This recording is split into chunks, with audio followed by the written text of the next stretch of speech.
from my recollection, how I remember it, is you essentially finished your apprenticeship and what felt like the next day started your own business. Yeah. So let's talk about like what made you go out on your own, and then what was the business called, and then some of the challenges of starting a new business. Well, yeah, I literally did start the next day. Like, got signed off and then started my own, I suppose, business. It was called Ilcon, ILCON, which was from Iliadis, our mother, like our last name.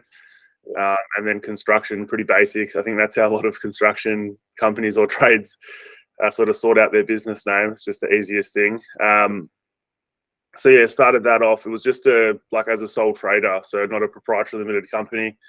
I just had an ABN and like all the tools that I'd collected over the apprenticeships. I had a van and I had heaps of tools, basically like everything that I needed to get going. So I suppose that's a benefit as well.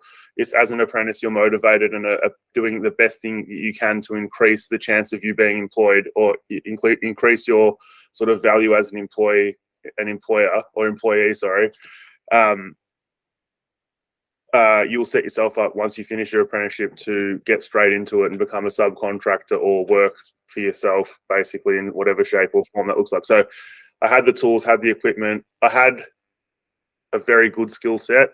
By that point, I was like, I'd done a lot of hours. Like I did my apprenticeship, but I did a lot of weekend work with my boss. I did a lot of cashies in the 3rd and 4th year. So yeah, I started that. Dad helped me set that up, like all of the sort of, I suppose, paperwork and invoicing stuff. Like we had a very basic level. I think we were using like Microsoft Word to do quotes, and I was doing them at night time after I got off the tools, and Dad would stay up until whatever time to get that sent out and would help. He was my admin control. And I would go out there and get it done. So yeah, I started at Deck in Brunswick. It was my first job. And yeah, basically got that done. And then the next door neighbor, that was at the end of the year. It was in December. And I got that finished before Christmas. And the neighbor next door wanted the exact same deck. So then I just, basically transferred the details on top of the original quote. It was the exact same size, the same house in Brunswick, and that was my first job that started me fresh in the new year. Yeah. And then, so like, obviously you've got a skill set, you're valuable to another business or any business. Like why did you go on your own? Well, you could have stayed working for someone else on a salary. But like, why did you choose, what made you go, fuck it, I'm just going to start my own thing? Well, I think I don't know, like in reflection, I suppose it's like I was an entrepreneur. Like I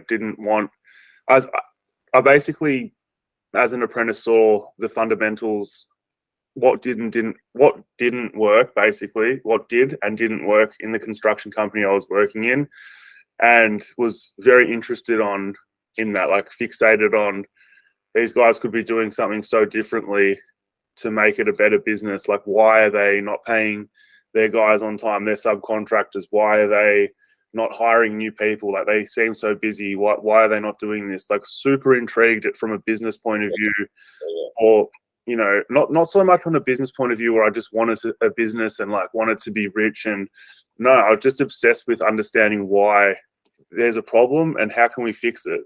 Like I still am obsessed with that. So seeing something not work, and even for other people. So say if someone calls me up and says, I've got this problem with my deck at the front of my house, it's a concrete veranda, it was done in the 60s and it's starting to crack, or it just looks really terrible, I want it cladded in timber. Like, I would naturally be like, yeah, that's definitely doable. They would say, oh, there's so many people that come out and you have to rip it out. You can't just put decking boards like with battens over the top. I'd be like, no, of course you can. I mean, it might not be the best job because of these reasons, but you can definitely do it. And it's going to cost this much. Like, that's the solution. This is what you're wanting. Like, here's the solution. And it costs this much. Like, that for me, the process of being able to help and navigate the person through that problem, that's the part that was attractive to me. Yeah. So you start off, you get these jobs, like, so you slowly start. Well, your growth happened quite quickly from how I remember it. But like, so at what point did you realize like, oh fuck, like this is getting big quick, and like how did you scale that? How did you scale that growth? Like, you know, how did you put people on? How did you put people on? Who did you choose to put on? And then like, so what did that look like? Yeah, it was a bit chaotic. I suppose and I've got a business plan from before I started my own business, and that's exactly, which we'll get to, where I'm at now with North Star projects and sort of, you know, what was my dream, I suppose, building company. But at that point, I was just focused on the deck, or like starting my own business. That is exciting times, you know, like going out and quoting, and like, you know, going from an apprentice rate to, you know, charging more, and employing people, getting others to help me. Like, that was exciting. I was getting phone calls. I was sort of, it was all new to me. But then their builder that I'd done my apprenticeship with needed labor. They were doing a big job in Richmond. They needed some chippies. So he called me up and said, "Are you interested in helping us out?" And I said, "Oh, yeah, I can come and give you a chop out for a week or so in between some of the smaller jobs that I'm doing." So I went there, did that, and then, well, do you know any other people? Now, once again, that's someone coming to me with a problem and they need a solution. Like, they don't know that they have the connections for carpenters, but I do. Like, I've just finished trade school. I've got other young people that I've been around. I've got connections with friends from labor, like needing laborers, university students, relatives, families, friends. Like, yeah, I'll sort it out. I say yes to that thing. This person's got a problem. They need a solution. I'll help them work it out. And so just because of that, from that need or that requirement for that builder, I found myself actually hiring these people directly, these carpenters, and then charging them out to the builder for, at the time, not that much money, like, but you know, it was still something. So I was charging them out, myself out at a certain rate, and then charging the other carpenters out at a similar rate, and then invoicing that builder monthly or fortnightly. And that was working really well on the job in Richmond. And then they thought, well, we've got another job coming up. So that's what quickly grew that, let's say, carpentry-based business. Now, my intent was never to have a carpentry-based business, but it was business nonetheless. And I suppose, being young and like a bull in a china shop, I was like, opportunities coming my way, I'm going to digest it and I'm going to go run with it. Like, I'm not going to say, I didn't want to say no. I wanted to take on the opportunity, process it, and then move on, like, as quickly as possible. And that involved me working ridiculously hard and building and developing systems just to keep up with the demand. I suppose in hindsight, I was chasing my tail or creating something not in a controlled way. It wasn't. Was it helping me to try and achieve my overall goal of becoming a licensed builder?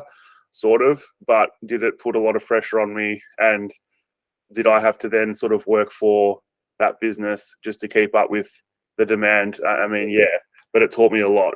I had 25 guys full time, you know, at one point. It was like, and I was 21, like, it was full on. Like, we were doing hundreds of thousands of dollars a month in wages. Yeah, it's crazy. It was nuts. Yeah, I remember this. So obviously, so you can only sustain that, like, that sort of intensity and controlling, like, that amount of people. Like, you can only sustain running all these sites for so long before your brain mentally fucking snaps, right? And when we went to Greece with no processes or with no procedures or protocol. So as a novice, as a start, if I did the same business now with the knowledge that I had, it would be a different story. Exactly right. But I remember you had this realization. Now, like, you know, cunts like me have to fucking read books to come to this conclusion. But you naturally just, like, I remember you said to me, we were in Greece and you said, "Oh, things have got to change when I get back." And you said, I looked at, like, all the things that happen on a day-to-day basis. I think this is the startings of you putting, like, real systems in place in your business. Yeah. But you said, I looked at all the things I do on a day-to-day basis, and only maybe like 20% of those things only I can do. Yeah. Another 80%, like, like I could probably like delegate to the guy, like some of my guys. So you had this like realization, and so talk a bit about that, about like, you know, the importance of like systems and so on and so forth, and then like what that implementing those and what that did for you in your business. Yeah, I think the important thing to recognize, though, because there are big, you can look back on history and look at these massive milestones. If it was going away in Greece and the realization that something needs to change, like that's every day, though, for an entrepreneur or business person. So when you're saying developing systems, developing a system is like if you once had a Word doc, you used Word to produce quotes, and then you started to do more quotes and have less time. Well, then you save a template or a document that's called quote template. That's a system and a process that's been put in place to make an efficiency. That's a huge improvement on what you otherwise would have retyped up.